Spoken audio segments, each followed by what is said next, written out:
Stars are whispering tales of old, planets spinning, stories bold. Life is dancing through the night, countless worlds in the starlight.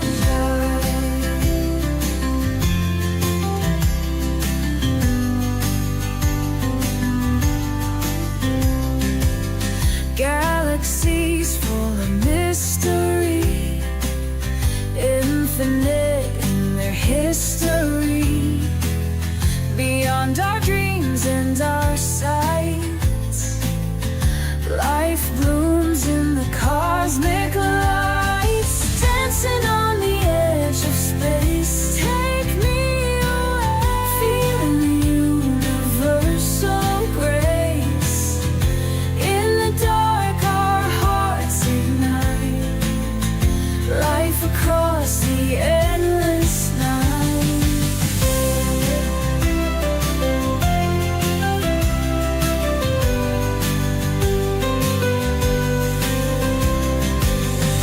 Nebulas with colors bright, birth new wonders in the light. Comets trail their sparkling tears, life endures through the years. In the silence of the void, every heartbeat is enjoyed. From the depths and to the heights, life expands through cosmic night. Dancing on the edge of space, and off we go, feeling the universal grace. In the dark our hearts ignite, life across the endless night.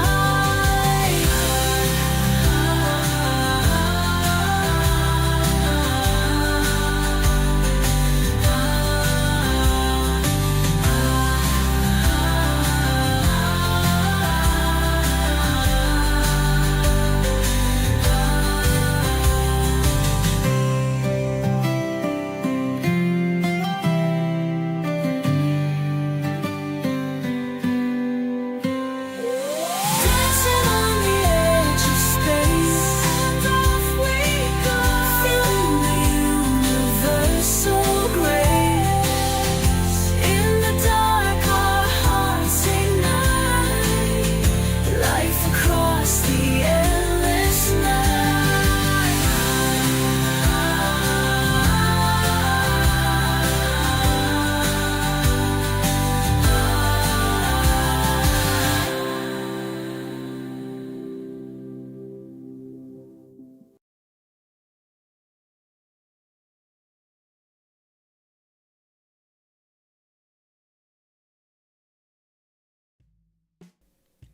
Hey, welcome everybody. Welcome to Skyter Livestream.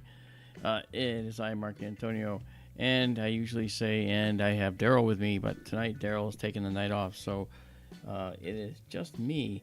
I also want to welcome our friends who are watching on TikTok for the first time. We have a simulcast going on over there. Nice to see you all here, and it's like I'm trying a few new things. Now, right now, we have obviously 2 observatories open, of course, and this is the view from the Sonoran telescope right now. Right now, there's actually clouds in the sky out here. I'll show you what I mean. Okay, here's what the sky looks like out there right now. So it's clearing, but we're actually going to be using this telescope for now. This will be our main scope. This is Benson. We have the Benson telescope up and running. And right now we're actually looking at something really cool.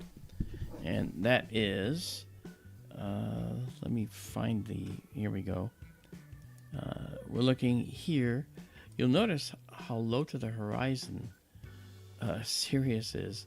And we're looking right here, right? So if we come up a little more, okay, we can see that Orion here is already setting. So this is our last gasp of winter that we're looking at right here. And I know that these beautiful winter constellations are now finally setting on us. Keep in mind, we also have a amazing galaxy season sky just coming up front and center right now. Here comes Virgo. All right, this down here. This is a nice globular cluster down here. We have galaxies up here in Leo, and those are actually right now in our. These are going to be in our view. We're going to be checking those out too. So I think you'll enjoy seeing those as well.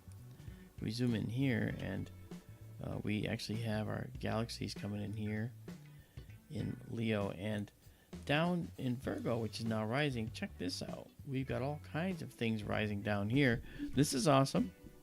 Very awesome. And we'll make sure that we actually are going to be looking at these in much more detail. This cluster we're looking at right here, this is the little Beehive, it's called, and it's down south of the star. I got that one selected. Let me pull over here. It's down, there's a southern pinwheel. We should look at that. Okay, but it's actually really low. Okay, over here, if we come back, this is in the middle of the constellation of the Great Dog, Orion's hunting dog.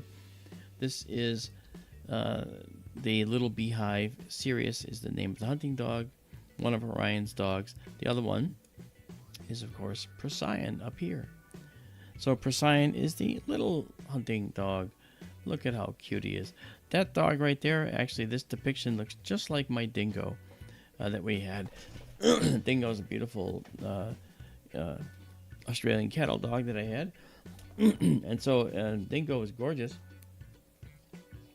And the representation of Procyon is exactly what Dingo looked like.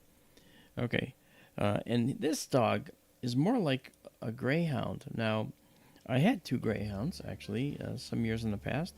And they were named Tycho and Kepler. Astronomers' dogs, you know me, I'm a professional astronomer. Naturally, we had to have hunting dog, or dogs that were named after astronomical meanings, and that's what that was. So that was Tycho and Kepler. So now we're kind of low. So what we're going to do is I'm going to take this guy. I'm going to identify it. Have our telescope identify it. Okay, there we are. All right, it's identified as M41, this open cluster. We're going to set the target name, and then we'll save it. Why not? It's low to the horizon, so the quality is not going to be as good as it could be. But we'll save it exactly as seen. And we'll save the image with the annotation we see here. We don't get that unless we hit save with annotations. Now I've added more computer screens into the mix here so I can do more things live with you. And so you won't see the difference from your perspective, but from my perspective, when I'm looking here, I'm now looking directly at the star screen. So this is good. So what we're going to do now is we'll come in here and we'll just zoom in a little bit. We'll actually get rid of our stack for this because I've saved it, and we'll go back to our low light mode. All right, and this again is our narrow field telescope. So we're zoomed in to a field that's only just a little bit larger than the full moon in here. So we actually have quite a good sized field. We also have big news as well that I'll announce probably the next stream. So we'll see what happens. But I do want to say hi to everybody that's here as well. I see Hein Sherry's with us. We've got we have the Goblin joined us, and we have Mr. Django, Kathy Prinisic, who's recovering from today, which is tax day, I know, huh? Daisy and Zoe Amethyst. Isabella is with us as well. Sleep is not fashionable, Isabella, that is correct. I should know. And then let's see. We have as well Renee Cruz is joining us. And nice to see you, Renee. Haven't seen you for a while. Mr. Django, how's it going over there in Belgium? And oh, there's Alicia. Alicia Vieras is with us. Stuffy's with us. Nice to see you. Carl Becker said hello earlier. Hi, Carl. And Tim F. All right, woohoo. Okay, and let's see. Did I miss anybody else? Daryl's in charge of the boogeyman. That's funny. All right, and so that's pretty much the early attendees. Toner Lowe is also here with us. Nice to see you guys. All right, so here's our low light view, our 1 second low light view. I'm going to go back to our screen here, our planetarium screen, and let's go see if we can dig out the real Beehive cluster. That was the little Beehive. All right, and this is the real Beehive up in the constellation of Cancer. You'll see why it's called the little Beehive in just a moment. You can see the telescope here in 2 views. This is the animation of it, and there's a telescope moving up. Okay, and here is the Beehive.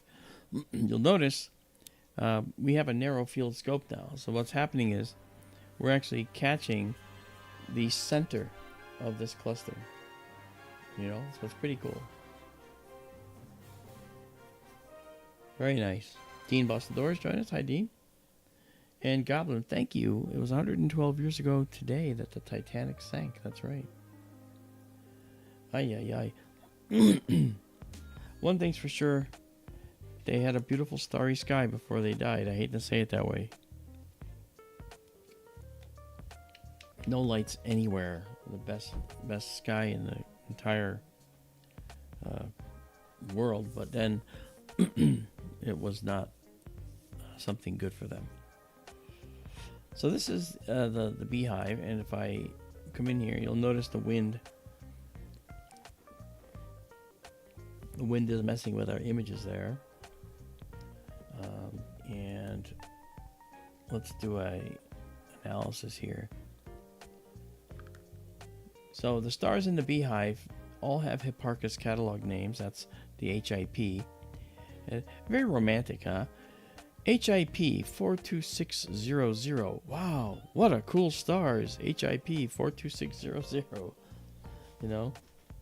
But now that the telescope's pointing up, that giant wind vane is catching the wind a little bit. But it's all right. We're managing okay. And I'm going to stop guiding on this here because we're not. We'll take another picture. And let's actually catch a star. Oh, look at that. Let me hit stop first. Okay. We've got one right here. That's good.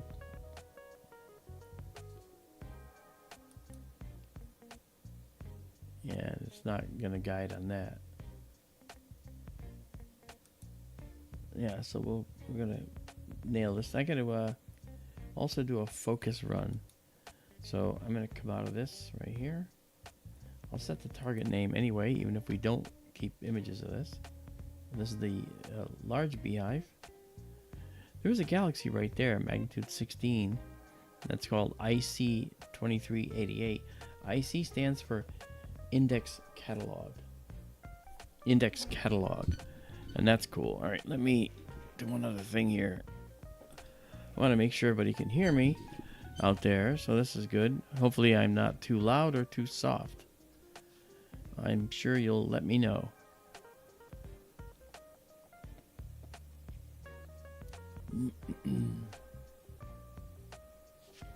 And Hein Sherry says it's also the 55th year anniversary of the Apollo 13 accident. Well, that's interesting. The movie Apollo 13 with Tom Hanks was actually critically acclaimed. Well done. In order to do the weightless scenes, they actually built a set inside the Vomit Comet, which is that plane that does these parabolic curves, 14 or 15 during the course of time, and they're weightless for about 20 seconds. And so during the scenes where they had to move through the lunar module and the command module in those weightless scenes, they really were weightless. Kind of cool. But I'll tell you this, if I was an actor, you have to remember your lines. Your stomach is going out from under you, and you could feel like you're getting sick. That's not good. Oof.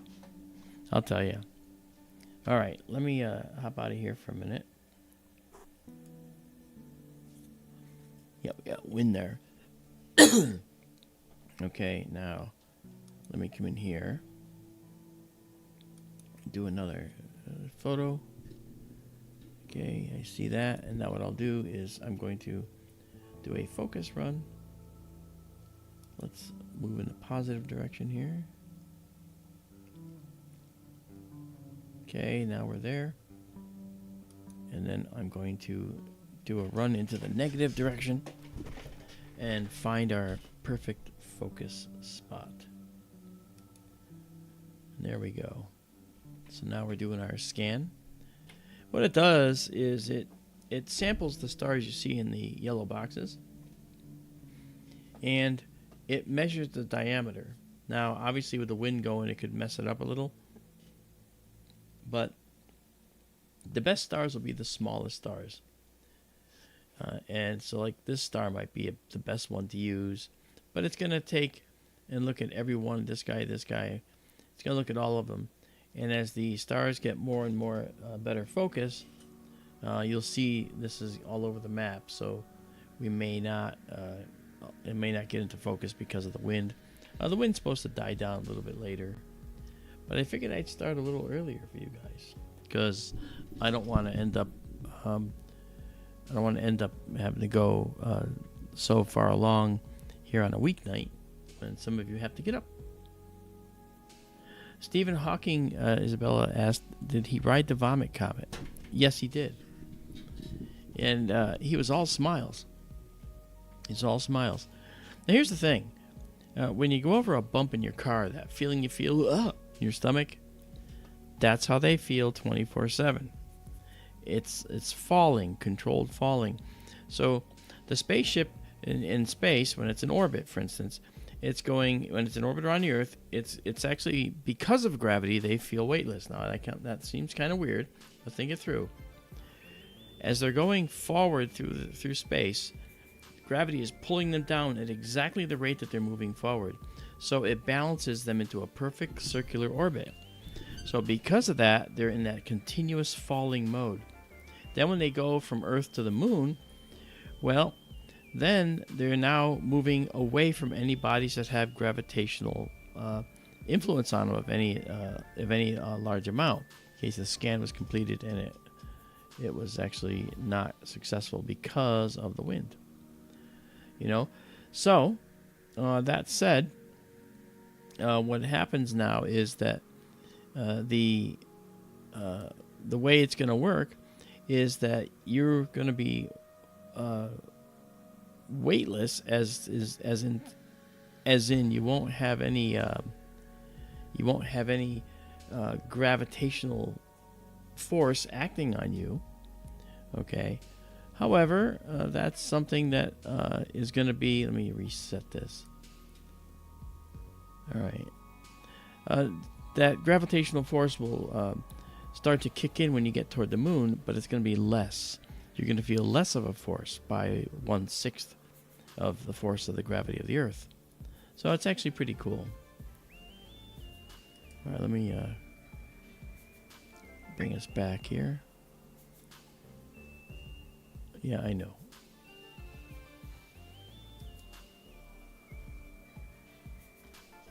Okay, so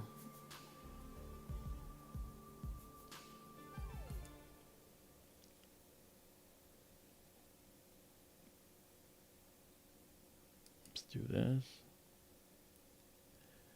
Okay, that's that. I'll come back a little bit. I just may have to manually focus for now, because the wind might make it hard to do the autofocus, which requires a steady image. It's not looking too bad right now, though. Okay, you know what? Let me zoom in right here. Okay, zoom out a little bit. And let's do this. Let's move it a little bit.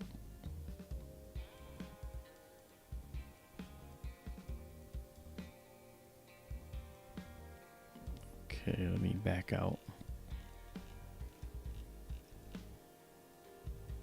That's too far.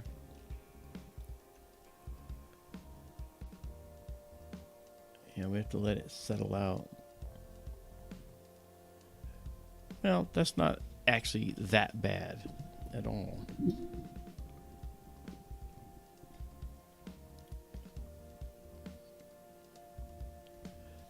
Carl Becker was talking about the Blue Origin flight. Yeah, that was 6 women, and they were just passengers. They weren't controlling anything. It was entirely automated. And one of them was Gail King, who actually was a news anchor in my state here. You know, before she left and went national. Okay, so we're good here. I'm going to come out of this. And let's say, okay, now that we did that, one thing I want to do here is make sure we're close. Center up. I'm going to center this up here, the beehive. Okay, we're still in the beehive, so I'm now going to tell it to solve its location and resynchronize. So you might see it jog a tiny bit. There we go. Okay. All right, so now we're going to be, we only had to move 0.02 degrees to get back aligned. All right, so now what I'm going to do is I'm going to actually drop this gain to 250. There we go. And then 50. Okay. Okay, so now let's check out the coming sky of the galaxies that we love to see so much. As Virgo is rising, we're going to have so many other amazing galaxies to see. But for now, let's go check out these two over here. Okay, we're going to look at M96 and M95. So let's go here and go now. And as we move, you'll see our crosshair show up over here. All right, here comes the stars zipping by. Now the telescope is swinging around to the other side right now. Notice how that mount's doing that, because what we're looking at is over here on the right hand side, and we're looking over here on the left. So now it heads up, and you'll see our crosshair getting close here. Here it comes. Here we are. Now, we don't see anything right now, except maybe this one thing right there. All right, but let's see if we've got it in our view. I'm not sure we do. I don't think we'll be able to do a view this way.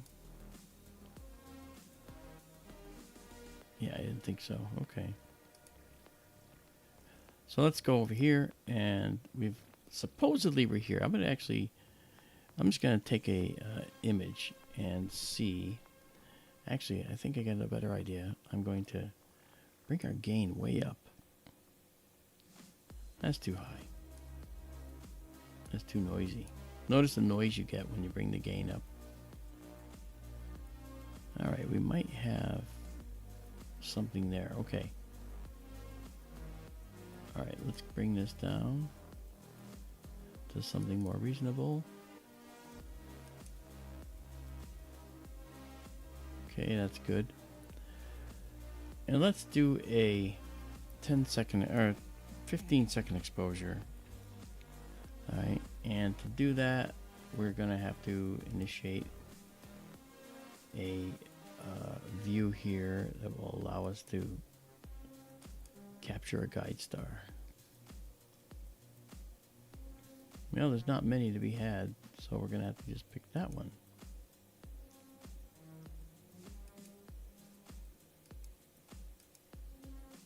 That's getting close. Okay. Let's guide on that. Alright, we're going to give it a try and just see what happens.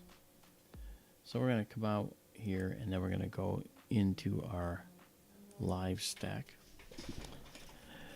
By the way, I've got another camera coming to replace this one. We have a few more options. Let me zoom out here.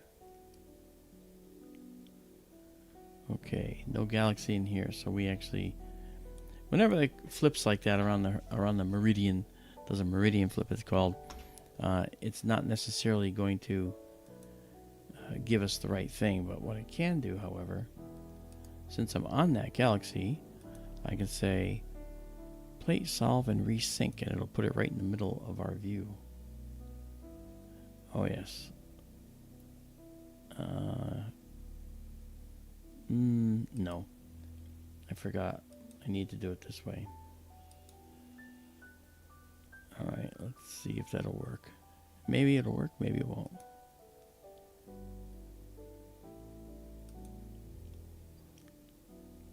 There we go. Alright. And now it'll resync. So it's going to move it, and it looks like nothing's happening, but that's because we're in the middle of an exposure. So if I go back to 1 second exposure now, there it is. That's the galaxy that we want to see. Dead center in the view. So what we'll do now is we'll start this again. I know that was somewhat confusing, but I'm going to start, and we're going to actually make this a 25-second exposure.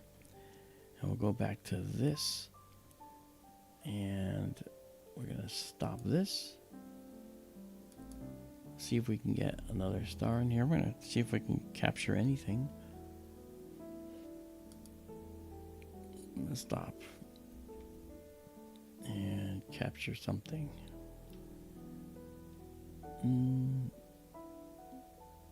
Needs to guide on one of these.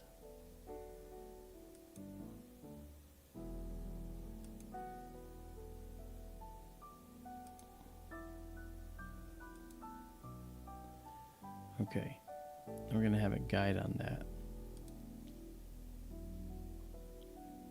Okay, and guiding is stabilized for now, so we're going to come in and take our 25-second exposure. It's already underway. Into the live stack. Our galaxy should be right about here.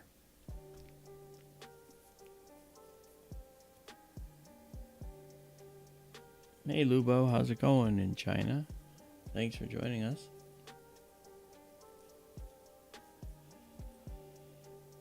Oh, the AM3 mount. Yeah, that's wonderful, Lubo. That's fantastic. Oh yeah, dead center. So now what I'm going to do is I'm going to do a correction here. And I need to get this off too. That's better.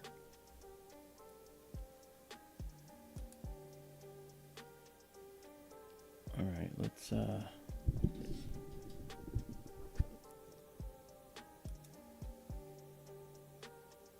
me color correct.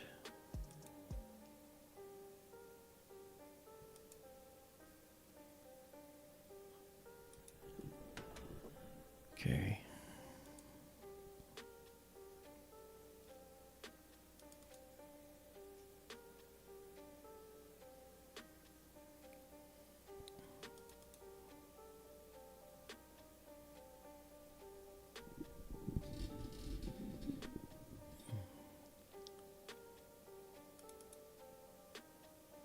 trying to figure out why this is giving me a little bit of an issue here.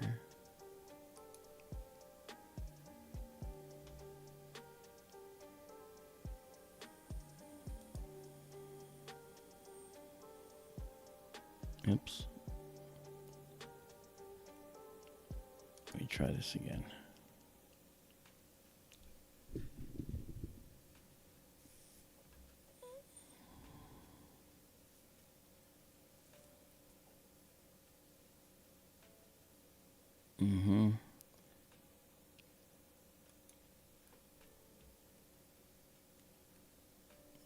I'm thinking that the wind is kind of crippling us a little bit tonight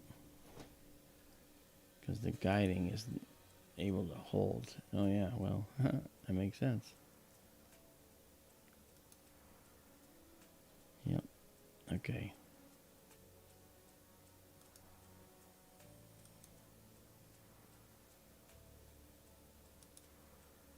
Yeah, see how the stars are moving like that? Even in the guider, that's actually not a good thing.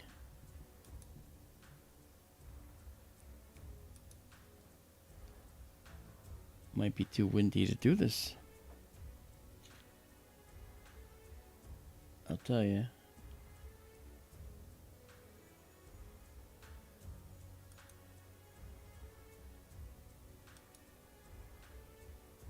There we go. That should guide on that. So we'll clear this.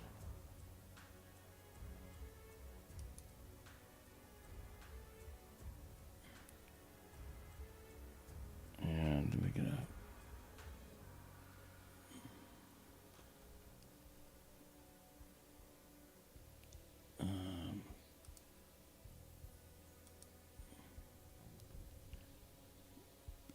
Yeah, I'm not, I'm going to turn this off. Turn that off. And let's do this.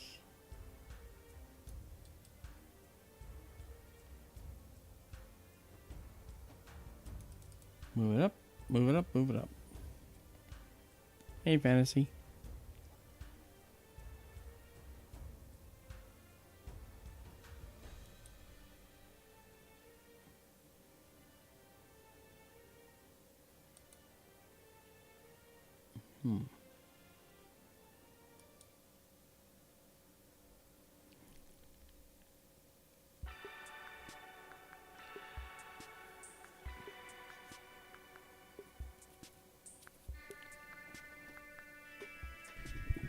I don't think we have any clouds out there. Let me go look.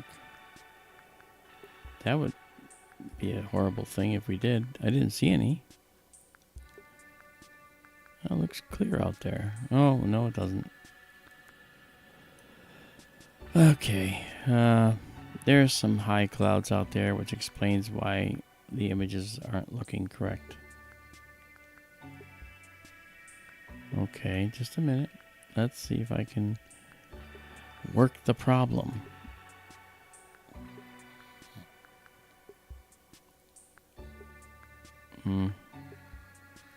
Yeah, we're shooting through some high clouds right now. That explains what this look is.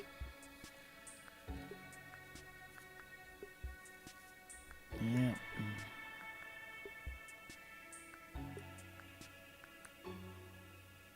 Yeah, could not align. That's right. Well, I'm trying, guys. And the moon rises at, 9:51 today. Out there in the desert, it's 8:26. I thought we could get something in a little early to check this out. And meanwhile, over in the other telescope, you can see what I'm up against there. That's the sky. Hold on. This is the sky out there, see? Notice how black the clouds are out there. There's no light pollution out there. And the only light pollution is here. Yeah, so it gets really dark. And Benson is down here by 220 miles. So we're doing good out there. All right, so I only have one stacked here because it can't do it.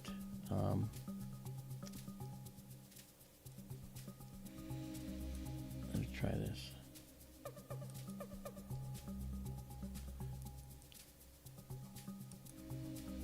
Yeah, it's going to try again. Let's go see this. Okay, we're still guiding on that. Are we? No.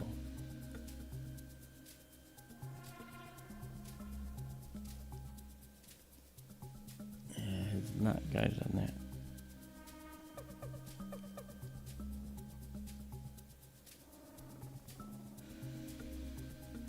Trying to guide.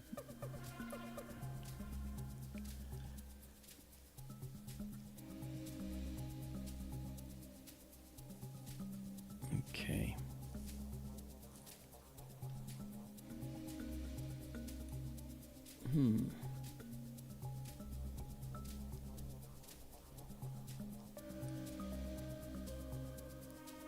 This is the black and white view.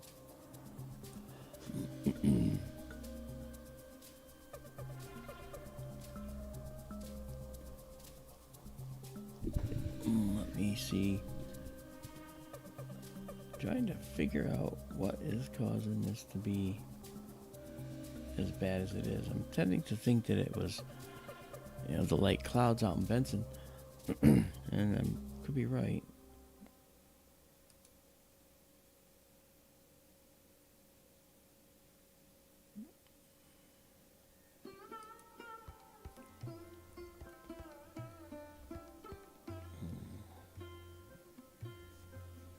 Hey, Chad Bishop, how you doing? Oh, yeah, Central Arkansas. I've been down to Eureka Springs, actually. Flew into Fayetteville. Sometimes I speak at the Ozark conference down there. Really enjoy it down there. It's nice.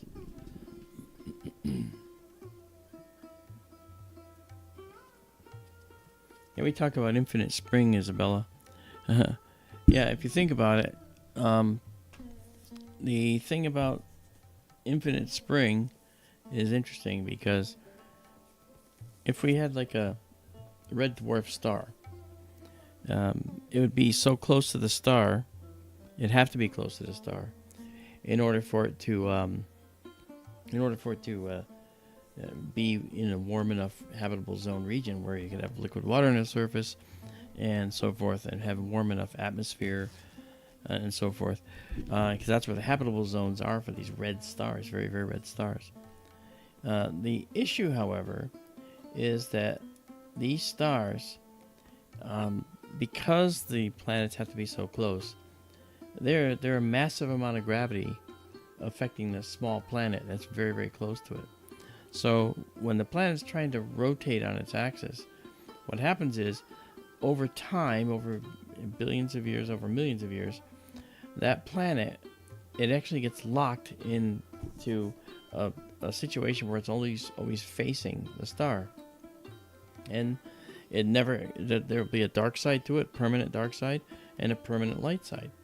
So those are the only kinds of planets where you could have a perpetual springtime, because you could go toward the edge, toward the near the sunset zone, and maybe the temperatures will always be 68, 72 degrees Fahrenheit.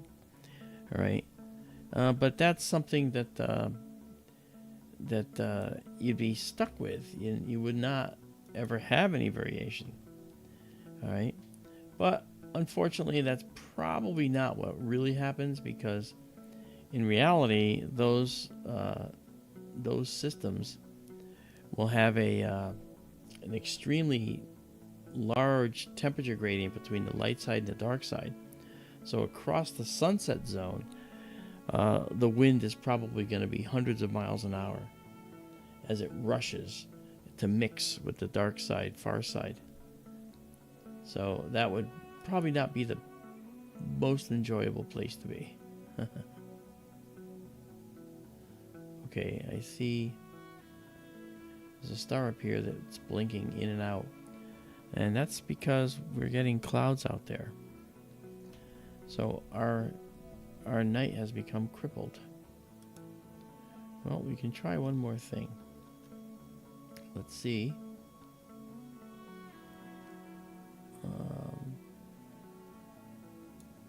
Let's go up here and see if we can grab something that might be nice to see. Maybe here?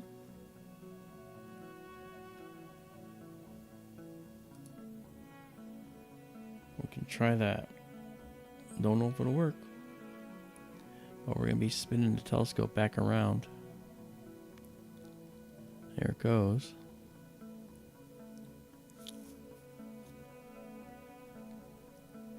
And here it comes. If we don't see anything, it means we got clouds. I don't have the all-sky camera ready out here yet for this particular site.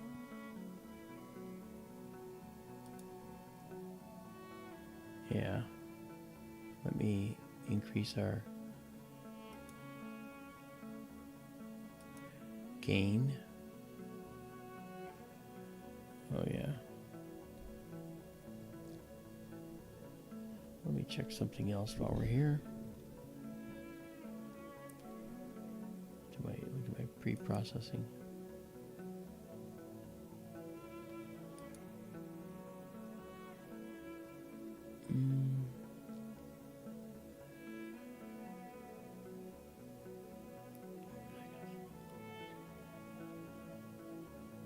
Let's try this. There it is. Alright. I'm gonna try to bring that down here.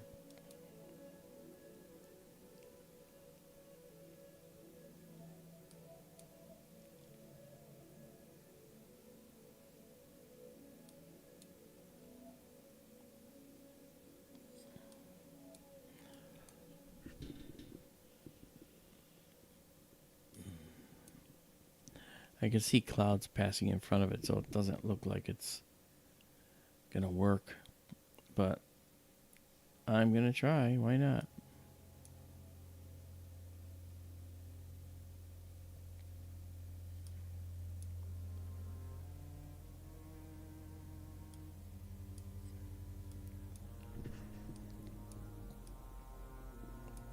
So I hope you all are gonna have a good week so far.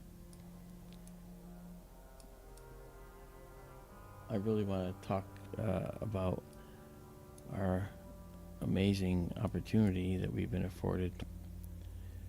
All I can tell you is that it looks very much like we're going to be able to do our spectral systems with you very soon. You know, analyzing the spectra of the stars, galaxies, and looking at what the galaxies are actually composed of. We can see all that. So that's going to be kind of cool. I'll tell you more about that as we get closer. I'm going to do 20 seconds here. Again, I think we're looking through some clouds. So it's not going to be very exciting, I don't think. But I'm going to give it a shot. Of course, I started this without doing this, but that's fine. Because whatever it needs to do, I'm going to try and get it to work. It's having trouble because it can't see. Yeah, when it's green like that, that's definitely looking at clouds. Now this is the Whirlpool Galaxy that I'm trying to shoot right now. And it's just not cooperating cooperating.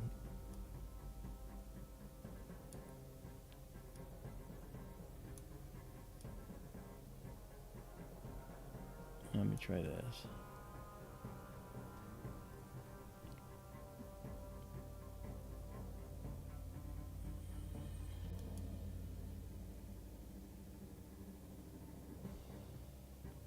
That's definitely not cooperating.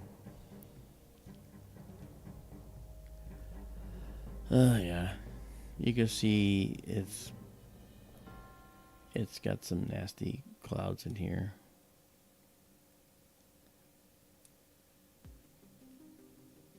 Yeah, normally this looks really clear. So this is not good.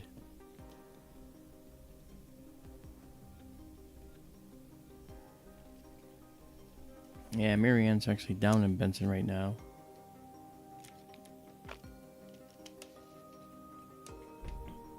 Yeah, we're actually shooting through clouds right now, Marianne. I figured I'd give it a try, you know. But the camera's trying to perform, but it can do only so much.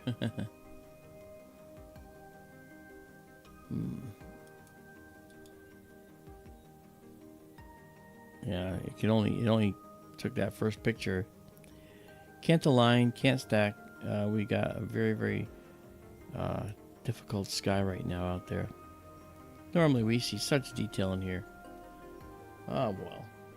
I'm really upset that we can't do it. Hey Chantel, how are you? Is this sky east or west? Oh, sky through east or west. Oh, this is sky through west at observatory number 2. This is the one in Benson. And then this one here is sky tour west out in the Sonoran Desert. Okay. And so this here, you can see all the clouds we have here.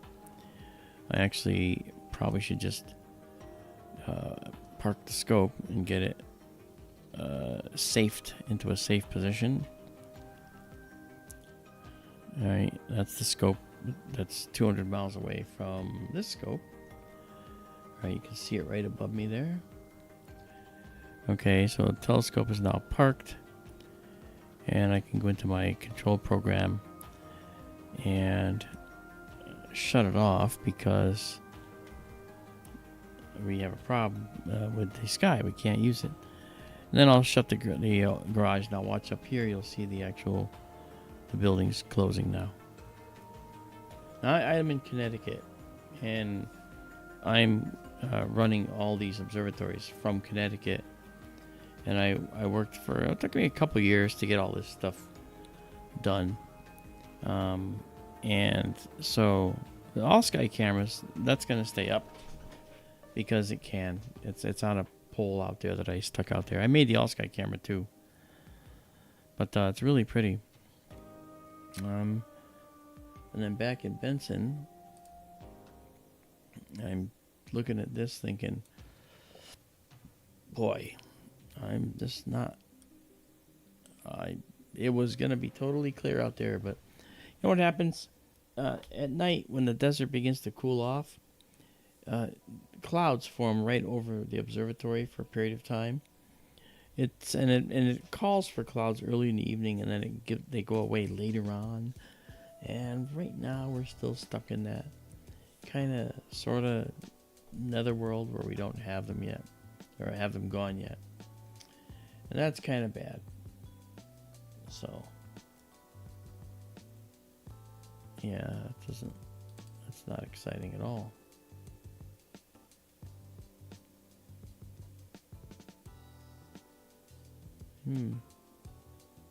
Totally unexciting. Okay. Well, guys, I gave it a shot. For those of you who've never been here before, you can talk to the people in the chat, and they'll tell you that it's usually much better than this. But I figured I'd give it a shot. As you can see, we do have some clouds, and it makes it tough. So we're gonna just shut down because there's nothing we can do. The sky is not cooperating. So that said, I'm sorry that sometimes those are the breaks. That's what happens with live astronomy. So you guys, you have a good night, and I'm really sorry that we couldn't go much further than this. I wasn't counting on Benson being clouded out. This, this was perfectly clear at sunset, and now it's clouded out because of those desert clouds that come in. They're actually it's gonna clear up later, but later is later, not now, when you're all here. Okay. All right. Well, once again, I'll pass on the great news we got yesterday at midnight. In another day or so, but it comes in the form of SkyTour received a grant, and I'll tell you more details about that. I applied for it, and we were awarded it last night around midnight. And the nice thing is, the organizations that are behind it are major national observatories. So we're doing the right thing.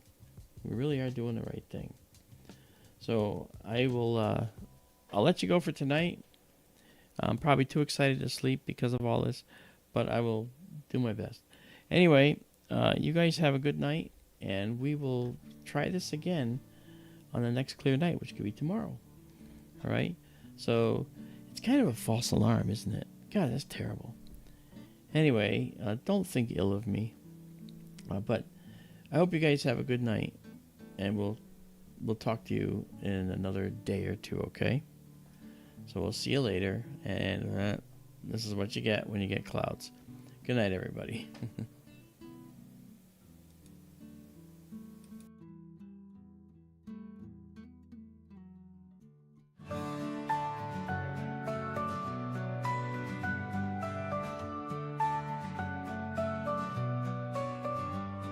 Stars so bright in the sky, on Arizona nights they fly. Nebulae in colors rare, galaxies beyond compare.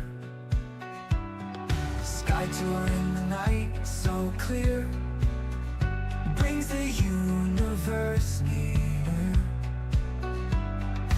Real-time wonders to see, streaming live for you and me.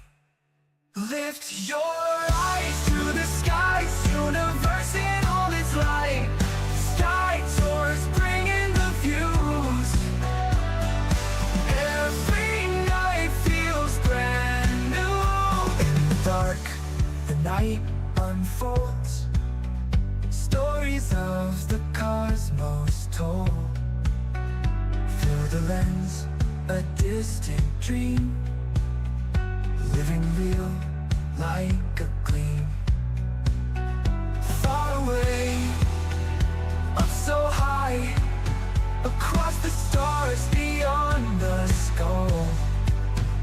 Through the lens, a distant dream, living real like a gleam. Lift your eye up so high, across the stars beyond the sky. Sky tour shows us the way, every night a new display. Lift your eyes to the skies, universe in all its light. Sky tours bringing the views. Every night feels brand new.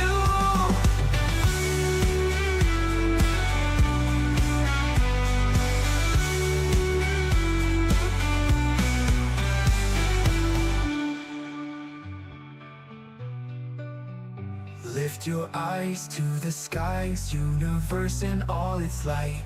Sky tours bringing the views. Every night feels brand